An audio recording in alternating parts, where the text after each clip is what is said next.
అందరికీ నమస్కారం అండి. తెలుగు కథలు బై లహరి ఛానల్కి స్వాగతం. అప్పుడే ఉదయిస్తున్న సూర్యుడు తన లేత ఎరుపుదనంతో పరిసరాలను వింత అందంతో మెరిపింపజేస్తున్నాడు. ఆ లేత కిరణాలు ఒంటికి చిరు చల్లగా చిరు వెచ్చగా తగులుతూ శరీరాన్ని గమ్మత్తైన మత్తులో ముంచుతున్నాయి. ఆ అనుభవం మనస్సును అలౌకికమైన ఆనందంలో ఓలలాడిస్తోంది. జీవితంలోని కష్టాలను, సుఖాలను, దుఃఖాన్ని, ఆనందాన్ని ఆ కాసేపు మరిచిపోయి ఆ అనుభవాన్ని ఆస్వాదించడం అంటే ఇందుమతికి ఎంతో ఇష్టం. ఎంత బిజీగా ఉన్నా ఆ సమయాన్ని మాత్రం ఏ రోజు మిస్ అవ్వదు. ప్రకృతి ఎన్నో సహజమైన అందాలను, ఆనందాలను మనిషికి అందిస్తుంది. కానీ అవి మనసారా అందుకోవటానికి నేటి ఆధునిక మానవునికి చేతిలో సమయం మిగలటం లేదు. కృత్రిమ అందాలకు వెంపర్లాడడం ఇప్పటి ఫ్యాషన్. మామిడి చెట్టు మీద ఏదో పక్షి గూడు కట్టి పిల్లల్ని పొదిగినట్టుంది. ప్రభాత వేళయ్యింది అన్న సూచనగా పక్షి పిల్లలు ఇకి అని అరుస్తున్నాయి. ఎక్కడో కోడి కొక్కరొక్కో అంటూ కూత వేస్తూ ఉండడంతో ఈ లోకంలోకొచ్చిన ఇందుమతి చీపురందుకుని వాకిలి చిమ్మటం ప్రారంభించింది. వేళ 6 అయ్యింది అన్నట్లుగా ఎవరింట్లోనో మ్యూజికల్ గడియారం సుమధురంగా మ్రోగుతోంది. పాల ప్యాకెట్ తీసుకోవటానికి గేటు దగ్గరికొచ్చిన ఎదురింటావిడ, ఏం వదినగారు, కోడలు వచ్చినా మీకు ఏ పనులు తప్పినట్టు లేదే అంటూ స్వల్పంగా దీర్ఘం తీసింది. సానుభూతికి వ్యంగ్యానికి చెంది చెందనట్టుగా ఉన్న జవాబు తెలిసి కావాలని అడిగినట్టున్న ఆ ప్రశ్నలో వ్యంగ్యం పాలు ఎక్కువగా వినిపించింది ఇందుమతికి. అబ్బే, అదేమీ లేదొదినా, కొత్తగా పెళ్ళైన వాళ్ళు కదా, కొన్నాళ్ళైనా ఈ జంజాటాలన్నీ ఎందుకని నేనే వద్దంటున్నాను. ఈ మధ్య చాలామందికి ఇస్తున్న జవాబునే ఇచ్చింది. ఏమైనా నీలాంటి అత్తగారు దొరకడం మీ కోడలి అదృష్టం వదినా. మాలతికి మీ అబ్బాయికి ఒకేసారి కదా పెళ్ళయింది. మా వియ్యపురాలు ఇంటి చాకిరి అంతా మాలతి నెత్తి మీద కుమ్మరించి దర్జాగా కూర్చొని ఆజ్ఞలు జారీ చేస్తుందనుకో. అయినా కోడలన్నాక తప్పుతుందా? సంవత్సరం కావస్తున్నా కొత్తగా పెళ్ళైనంటూ నెత్తికెక్కించుకుంటూ ఉంటే ఇక చివరి వరకు నీకు వాళ్ల కింద చేయడం తప్పదేమో, ఆలోచించుకో. ఆమె మాటల్లో కూతురి గురించిన బాధో, ఇందుమతికి వెక్కిరింపో అర్థం కాకుండానే, అయినా నీ కోడలు నీ ఇష్టం, మధ్యలో నాకెందుకు, ఏదో మాట వరుస కన్నాను, పట్టించుకోకొదినా, వస్తాను అంటూ కొసమెరుపును జోడించి పాల ప్యాకెట్ను పట్టుకుని లోనికి నిష్క్రమించిందా ఇల్లాలు. ఇందుమతికి మనస్సంతా చేదు తిన్నట్లుగా అయిపోయింది. ఎంత సరిపెట్టుకుందామన్నా ఈ మధ్య కోడలి ప్రవర్తన ముళ్ళు గుచ్చినట్లుగా ఉంటుంది. అది రాను రాను మరీ శృతి మించుతున్నట్లుగా అనిపిస్తోంది. కోడలి ప్రతి మాటకు ఒత్తాసు పలుకుతున్న కొడుకు ప్రవర్తన మరీ మనస్తాపం కలిగిస్తోంది. భర్తకు చెప్తే నీవన్నీ భ్రమలు, కొత్త కదా, రాను రాను వాళ్లే తెలుసుకుంటారు అంటూ కొట్టిపారేస్తున్నారు. కానీ కొడుకు కోడలి ప్రవర్తన ఇది అని పైకి చెప్పుకోలేని మదనాన్ని కలిగిస్తోంది. ఇరుగు పొరుగు వారి మాటలు అగ్నికి ఆజ్యం తోడైనట్లుగా భగ్గుమనిపిస్తున్నాయి. ఇందుమతి, మూర్తి ఇద్దరు మధ్యతరగతి కుటుంబాల నుండి వచ్చిన వారే. అందువలన వాళ్ళిద్దరికీ మధ్యతరగతి ఫ్యామిలీస్లో వచ్చే ఇబ్బందులన్నీ అనుభవమే. వీలైనంత వరకు తామిద్దరూ భవిష్యత్తులో ఎలాంటి ఇబ్బందులనైనా అధిగమించాలి అనే ఉద్దేశంతో పెళ్లైన కొత్తల్లోనే భవిష్యత్తు ప్రణాళిక వేసుకున్నారు. అందులో ముఖ్యమైనది పరిమిత సంతానం. అందుకే సుధీర్ పుట్టాక ఆడపిల్ల కావాలని ఎంతగా ఉన్నా సుధీర్తోనే సరిపెట్టుకున్నారు. ఒక్కగానొక్క కొడుకు కావడంతో ఎంతో ముద్దుగా పెంచారు. ఎంత ముద్దు చేసినా దానికి శిక్షణ కూడా తోడవడంతో చదువులోనూ ప్రవర్తనలోనూ అందరి మన్ననలు అందుకున్నాడు. తమ పిల్లలకు క్రమశిక్షణ గురించి బోధించేటప్పుడు చుట్టుపక్కల వారు తప్పకుండా సుధీర్ పేరు ఉదాహరిస్తూ ఉండేవారు. ఏ తల్లిదండ్రులకైనా అంతకంటే గర్వకారణం మరొకటి లేదు కదా అనుకుని లోలోన మురిసిపోతూ ఉండేవారు ఆ దంపతులు. సుధీర్ మెరిట్ స్టూడెంట్ అవ్వడంతో ఐఐటిలో సులభంగానే సీటు సంపాదించుకున్నాడు.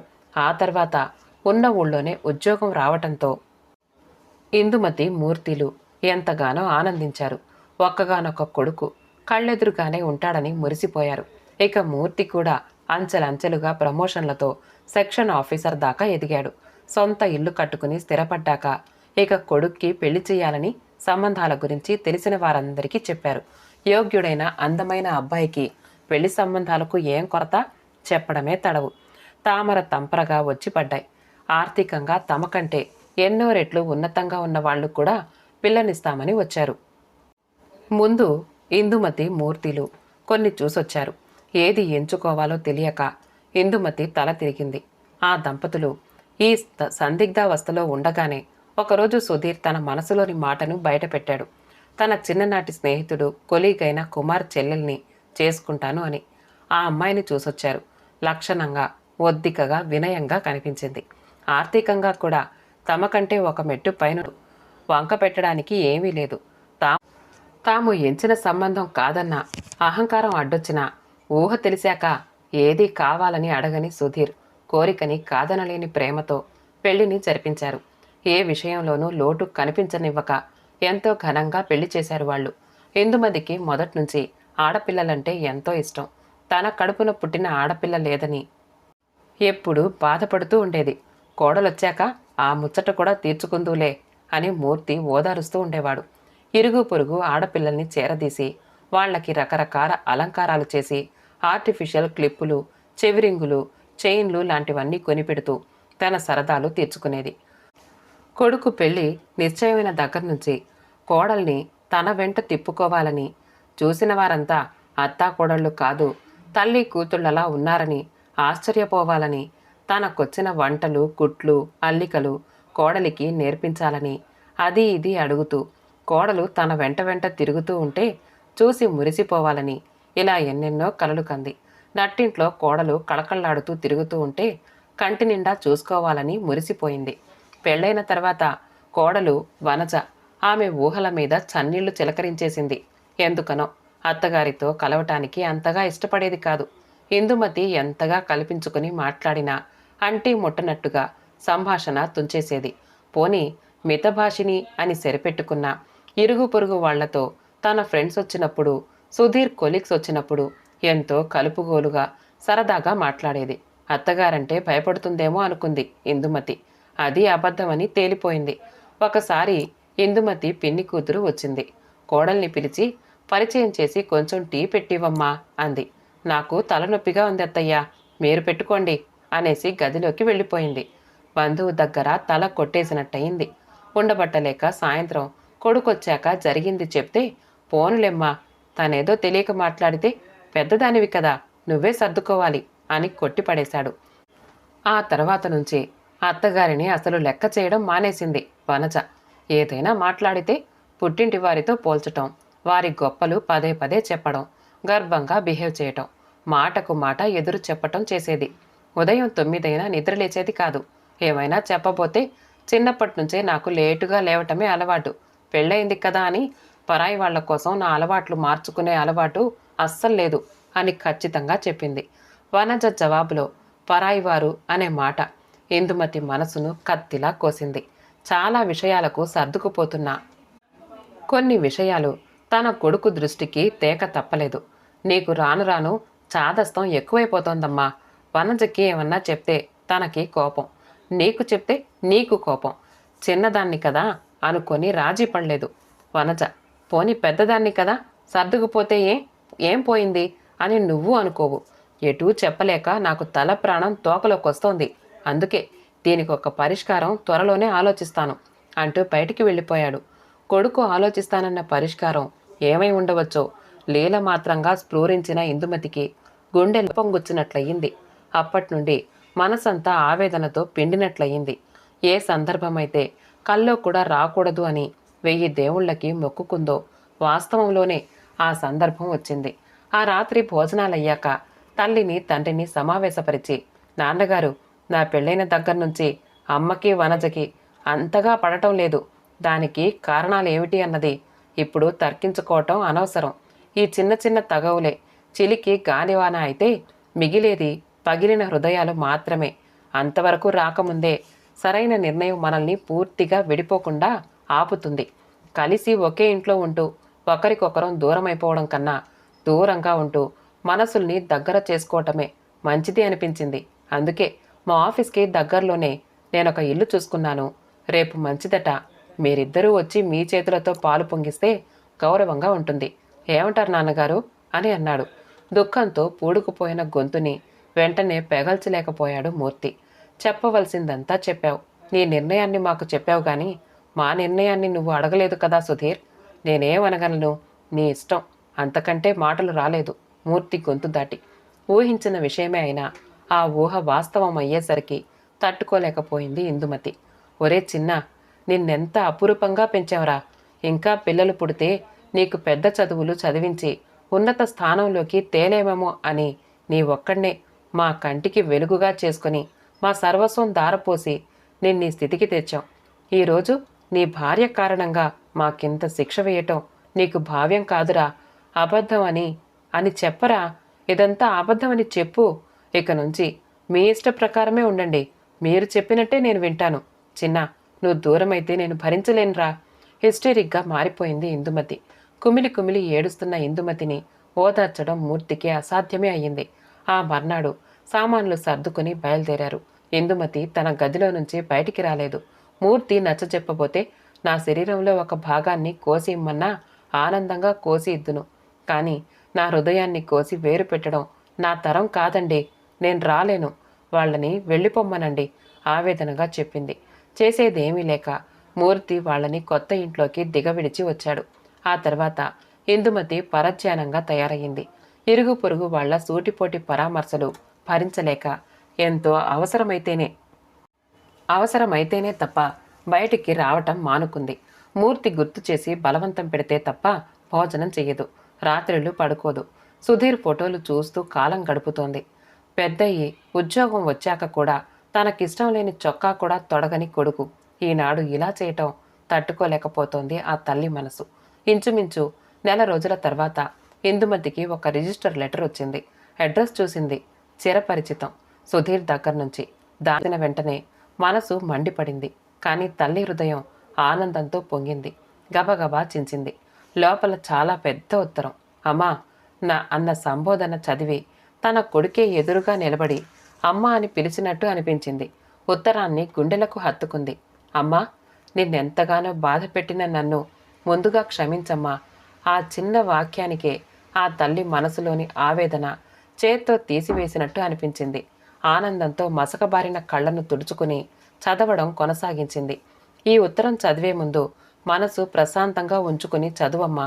నీ కడుపున పుట్టిన పిల్లవాడు ఈనాడు నీ ఎదురుగా నిలబడి నా తప్పప్పుల్ని వేలెత్తి చూపిస్తున్నాడే అని కోపం తెచ్చుకోక కేవలం ఒక స్నేహితుడు ఆత్మీయంగా రాసిన ఉత్తరం అనుకుని చదువు. నా పెళ్ళైన దగ్గర నుంచి నువ్వెంత అసంతృప్తి ఫీల్ అయ్యావో తెలుసు. మేము వెళ్ళిపోయిన ఈ నెల రోజులు నువ్వు అనుభవించిన గుండెకోత ఎంతటిదో నాకు తెలుసు. ఎందుకంటే ఆ గుండెలోనే నేనున్నాను కదమ్మా. ఈ నేనులోనే వనజ కూడా ఒక భాగమే. నాకు తెలుసు. వనజ పేరెత్తితే నీకు చాలా కోపం వచ్చింది కదూ. కానీ ఈ సంవత్సరంలో నీకు అర్థమైన వనజ వేరు. అసలు వనజ వేరు. ఈ నెల రోజుల్లో నిన్ను నువ్వు ఆత్మ పరిశీలన చేసుకుని నీ మనస్సనే అద్దంలో నిన్ను నువ్వు చూసుకుని ఉంటే వనజే కనిపించేదమ్మా. అర్థం కాలేదు కదూ. ఒక్కసారి నీ పెళ్ళైన కొత్త రోజులు గుర్తుకు తెచ్చుకో. నానమ్మతో నీ ప్రవర్తన ఎలా ఉండేదో ఆలోచించు. ఈనాడు నేను ఈ ఇంటి నుండి వేరైపోతే నీకు నాన్నగారైనా తోడున్నారు. కానీ ఆనాడు ఒక్కగానొక్క కొడుకు దూరంగా వెళ్ళిపోతూ ఉంటే కనీసం ఓదార్చడానికైనా ఆమెకెవ్వరూ లేరు. నేను వచ్చేస్తున్నప్పుడు నువ్వొక మాట అన్నావు. మా సర్వస్వం ధారపోసి నిన్నెంతటి వాణ్ణి చేశాము అని. అది 100కి 100 పాళ్ళు నిజం. కానీ ఇదే నిజం నానమ్మకి వర్తిస్తుంది కదమ్మా. చిన్న వయసులో భర్త పోయి దాయాదులు మోసం చేస్తే ఆస్తి సర్వస్వం పోయి చేతిలో నెలల పిల్లవాడితో మిగిలిపోయిన ఒక వితంతు యువతి. ఆనాటి సామాజిక పరిస్థితులు నమ్మకాల్ని కట్టుకుని ఆ పసిగుడ్డుని పెంచి పెద్ద చేసి ఒక యోగ్యుడైన పౌరునిగా మలచడానికి ఎన్ని కష్టాలు పడుంటుందో నువ్వెప్పుడైనా ఆలోచించడానికి ప్రయత్నించావా అమ్మా? అయితే ఇదంతా వ్రాస్తున్నానని నిన్నేదో తప్పు పడుతున్నానని అనుకోకు. జరిగిన దాంట్లో నీ తప్పే గాని నానమ్మ తప్పు ఏమీ లేదని కూడా నేను అనను. తప్పకుండా ఆమె నిన్ను సాధించి ఉండవచ్చు. అసలు అత్త కోడల్ని సాధించడం, కోడలు అత్తని ఆడిపోసుకోవడం ఇదంతా ఏంటో తెలుసా? ఇద్దరు వేరువేరు పరిస్థితుల్లో పుట్టి పెరుగుతారు. వారి వారి జీవన పరిస్థితులు, చుట్టూ ఉండే వాతావరణం వేరుగా ఉంటుంది. వివాహం తర్వాత ఇద్దరు ఒకే ఇంట్లో కలిసి జీవించవలసి రావటంతో ఎవరి అస్తిత్వం వారు కాపాడుకోవటానికి చేసే ప్రయత్నమే ఈ అత్తాకోడళ్ల తగవులు, కీచులాటలు. నానమ్మ పుట్టి పెరిగిన పరిస్థితులు వేరు. ఆమె సమాజంతో ఎన్నో సంఘర్షణలు, సాధింపులు అనుభవించిన మనిషి. ఆమె మాటలు, చేతలు అర్థం చేసుకోవటానికి ప్రయత్నించిన నాడు అవి సాధింపులలాగా కాకుండా సమాజంలోని అనుభవాల ద్వారా అబ్బిన స్వభావంగా అర్థమై ఉండేది. ఏ సమస్యనైనా మన దృష్టితో కాకుండా ఎదుటివారి దృష్టితో అర్థం చేసుకోవటానికి ప్రయత్నించిన నాడు మనిషికి మనిషికి మధ్య తగవులే ఉండవు కదమ్మా. అనుకోకుండా ఒకరోజు నాన్నగారి డైరీ చదవటం సంభవించింది. తల్లికి ఎదురు చెప్పలేక, భార్యని సమాధానపరచలేక, ఒక కొడుకుగా, ఒక భర్తగా అతను ఎంత వేదనకి గురయ్యారో తెలుసుకున్నాను. అందుకే సాహసించి ఈ నాటకమాడాను. ఇందుకు వనజ ఎంత మాత్రం ఒప్పుకోలేదు. అత్తగారి మనసు బాధ పెట్టలేను అంది. అంతా మన మంచికే అని నచ్చజెప్పాక ఒప్పుకుంది. అమ్మా, నానమ్మకి నెలకు కావలసినంత డబ్బు పంపుతున్నాం. కానీ ఏ మనిషికైనా కావలసింది డబ్బే కాదు కదా, తమ ఆత్మీయుల మధ్య కాలం గడపడమే కావాలి. ఈ మధ్య నానమ్మ దగ్గరికి వెళ్ళాం. ఆవిడ కూడా చేజార్చుకున్న స్వర్గం గురించి ఎంతగానో మథనపడింది. కోడల్ని సాధింపుల ద్వారా కాకుండా ఆప్యాయతతో, ప్రేమతో కలుపుకోవాలన్న నిజం గుర్తి. ఇదంతా నీ కొడుకుగా, నీకన్నా చిన్నవాడిగా నీకేదో బుద్ధి చెప్పాలని చేసింది కాదమ్మా. కేవలం మన మనసుల్లోని అంతర్గతంగా ఉన్న ఆప్యాయతల్ని, ప్రేమల్ని ఏ విధమైన కల్మషం లేకుండా పంచుకుందామని. నేను తప్పు చేసినట్లుగా నీకనిపిస్తే నన్ను మనస్ఫూర్తిగా క్షమించు. నీకిన్నాళ్ళు నేను ప్రేమించిన అమ్మాయిని నా ఇష్టం మీద పెళ్లి చేసుకున్నానే అనే బాధ ఉంది కదా అమ్మా. మొదటిసారిగా వనజని చూసినప్పుడు ఆమె భావాలు, ఆదర్శాలు ఏమిటో తెలుసుకున్నప్పుడు నాకు మొట్టమొదటిసారిగా ఏమనిపించిందో తెలుసా? నాకు తగిన భార్య అనే ఆలోచన కన్నా ముందుగా ఆమె నీకు తగిన కోడలు అనిపించింది. మనం కలకాలం కలిసే ఉండాలంటే ఆమె తగిన ఇల్లాలు అనిపించింది. నీకు తెలుసుగా, వనజకి చిన్నప్పుడే తల్లిపోయింది. నువ్వెలాగో కోడలిలో కూతుర్ని చూడాలి అనుకున్నావో, ఆమె కూడా అత్తలో తల్లిని చూడాలి అని కలలు కంది. అయితే మనము కలకాలం కలిసి ఉండాలంటే ఈ చిన్న అనుభవం తప్పనిసరి అనిపించింది. జ్వరం తగ్గాలంటే చేదు మాత్రం మింగడం తప్పనిసరి కదా. నాన్నగారు కూడా నా ప్లాన్కి సరే అన్నారు. అమ్మా, మరొకసారి మరీ మరీ చెప్తున్నాను, నేను చేసింది తప్పైనా కూడా నన్ను మనస్ఫూర్తిగా క్షమిస్తావు కదూ. ఈ ఉత్తరం పోస్టు చేసిన దగ్గర నుంచి నేను వనజ ఫోన్ దగ్గరే కూర్చుని ఉన్నాం. ఫోన్ నెంబర్ కింద రాస్తున్నాను. నువ్వు వెంటనే ఫోన్ చేస్తే నీ కోపంగా భావిస్తాను. నీ సుధీర్. ఇందుమతి కన్నీళ్లతో ఉత్తరం ముద్దగా తడిచిపోయింది. మనసులోని మాయ తెరలు కరిగిపోయి కన్నీళ్ల రూపంలో బొగ్గల మీద నుండి జారిపడుతున్నాయి. ఎంతో ఉన్నతంగా ఎదిగిపోయిన తన కొడుకుని తలుచుకుని ఆ తల్లి హృదయం ఆనందంతో పొంగిపోయింది. నెంబర్ డయల్ చేసింది. రింగవగానే అమ్మా, అత్తమ్మ అనే పిలుపులు కలగలిసిపోయి ఎంతో శ్రావ్యంగా ఆమె చెవులకు సోకాయి. ఆమె గొంతు ఆనందంతో పూడుకుపోయింది. ఆమె కళ్ళు ఆనంద బాష్పాలతో మసకబారాయి. ఆమె చేతులు ఉద్వేగంతో వణికిపోతున్నాయి. వనజ, సుధీర్, కలిసుందాం రండి. ఇంతకు మించి ఆమె గొంతు పలకలేకపోయింది. కానీ హృదయం మాత్రం ఆగకుండా మాట్లాడుతూనే ఉంది. శుభం. కథ సమాప్తమండి. కథ నచ్చితే లైక్ చేయండి, షేర్ చేయండి, కామెంట్ చేయండి. మా ఛానల్ని సబ్స్క్రైబ్ చేసుకోండి. మళ్ళీ కలుద్దాం ఇంకో మంచి కథతో.